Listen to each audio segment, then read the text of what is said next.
a difficult match, made more difficult by ourselves. We look like we're in a season where we like to make things very difficult, and to concede first from absolutely, again, nothing, a standard situation that we were prepared for, and we knew where they deliver the ball to and for, and then we don't take responsibility with our roles inside the box to deal with it, and then we go 1-0 down, but then we show a little bit the same sort of mentality that we've shown over the last couple of games this season, the spirit, the hunger, the Pirates that we want to see even when the score is 0-0 or 1-1, and then we get the equalizer. I'm not sure. I haven't really seen the penalty from where I was sitting. I don't know, but But there was one the previous, just before that one, that did hit the hand, to be honest. But I'm not sure about the penalty. I even said to the people on the bench that I'm not sure about the penalty, and I still haven't seen it. But okay, we equalized with the penalty, and and then we get the red card. Okay, deservedly also. I think it is a red card for retaliation. He also shouldn't retaliate, but we spoke to him about it. But we galvanized, we changed things a little bit at halftime, we changed the structure a little bit, and we played a little bit different structurally. And credit to the players for adhering to the tactics and for believing in the change of the system and for their effort, because it's not easy to play one man short. But I think you've seen it. We did it against Chiefs and still were able to dominate. We did it again today. So kudos to the players, and we're very proud of them and proud of their effort. Firstly, good evening to everyone. It was a difficult game, like the coach has said. But once again, we tend to make things difficult for ourselves, we concede early goals. Then we have to come back, chasing the goals. But overall, it was a hard, well-fought win for us. As a team, we needed this win, especially, approaching the break now, the December break, So for us now is to keep our eyes on the next two coming fixtures, and then we forget about this one. It was a difficult game, especially after we got the red card, because we have to twitch a little bit, in terms of our structure. But even them, they were 1 man down, so it was a fair game. We managed to score goals. And then yet we managed again to miss, clear-cut chances, of which they come to haunt us, the dying minutes, and then we concede a silly goal again. So overall, we'll take the 3 points and then we'll move forward. They've got a football understanding, very deep knowledge of the game. They know when things are right and when things are not right, and they know the reasons behind it. So I told them the best supporters in the country, and we're doing the next 3 games, we're doing it for them. It's Operation Sign of Christmas cards.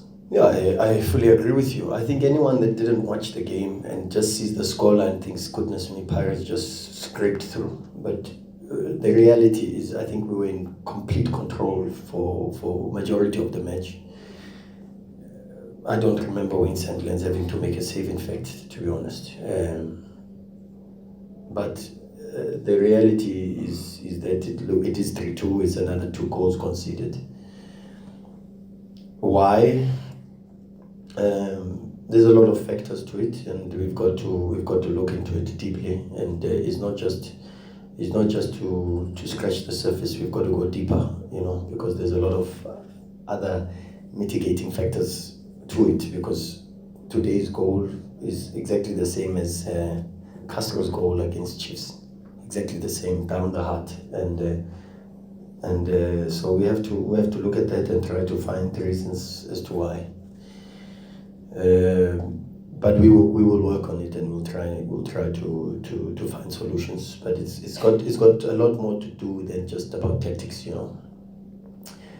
The double substitution, look, sometimes they work, sometimes they don't work. Sometimes when they work, you guys pat us on the back. Sometimes when they don't work, you castrate us, and rightfully so.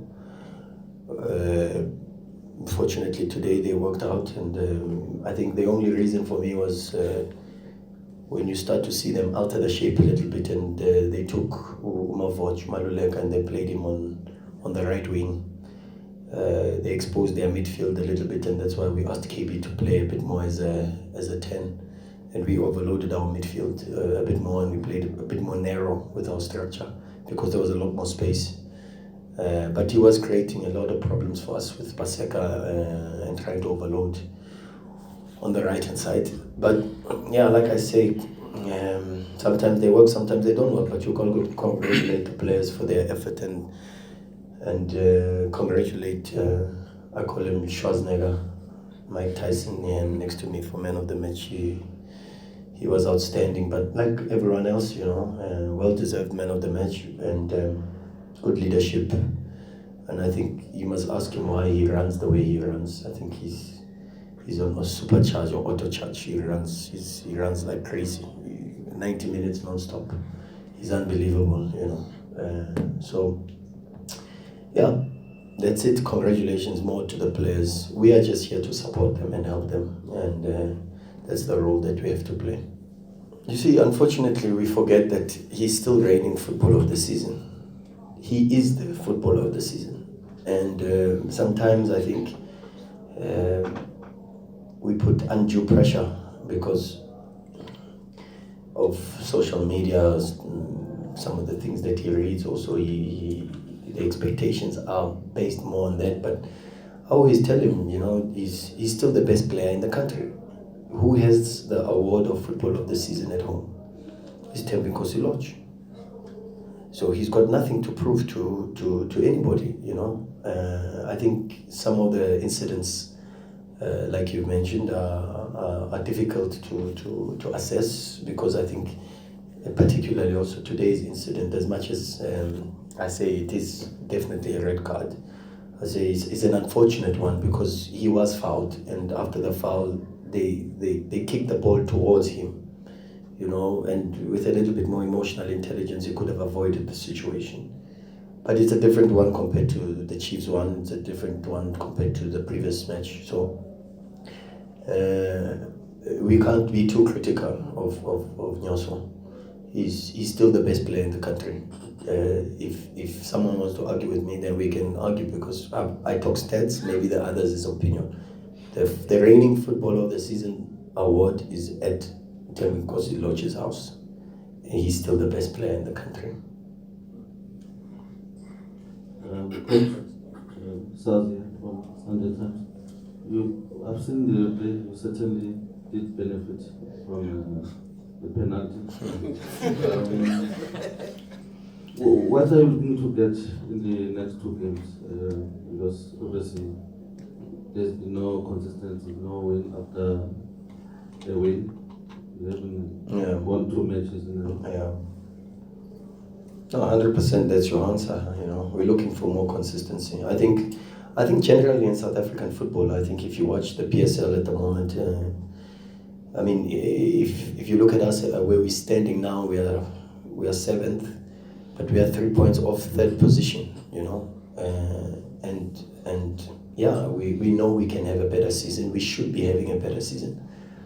But the reality also is that I don't think there's a consistent team in the PSL at the moment. I don't see anyone doing